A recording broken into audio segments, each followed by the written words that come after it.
Hey there, welcome back to iOS Apper guys, and this time we're back with a review of Gangstar New Orleans. I believe all good things must either find a way to reinvent themselves or come to an end.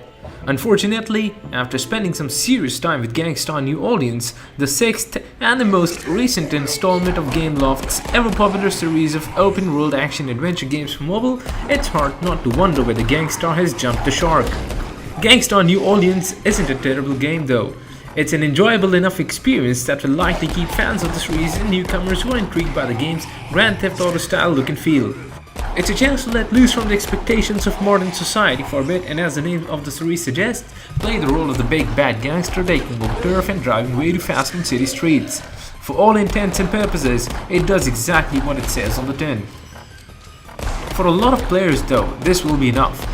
However, for those familiar with the series' previous entries, it's hard to shake the feeling that this open world is a little claustrophobic.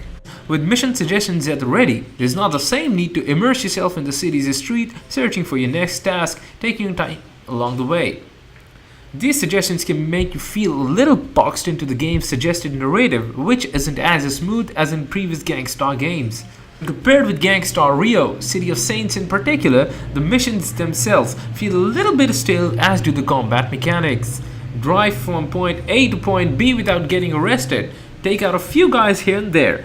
As much as the game is about turf control, for all the cutaway scenes, there isn't a lot of explanation as to how all of this makes a difference within the larger narrative.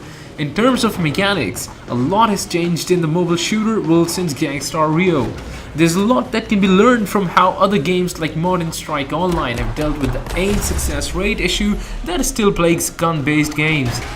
With the left and right turn options at the bottom of the screen, the driving controls inherited from Gangstar Vegas feel a little more natural than early series entries. Why there hasn't been an attempt to bring more precise driving controls in sync with the walking around joystick is worth thinking about.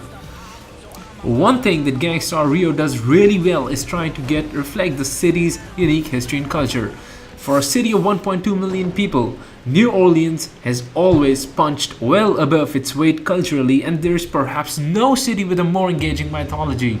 The city's distinct neighborhood are also well represented, and you'll find the French Quarter pretty well preserved. And while the graphics on offer in Gangstar New Orleans have been criticized, it does seem like a worthwhile trade-off for how well the game performs in older mobile devices.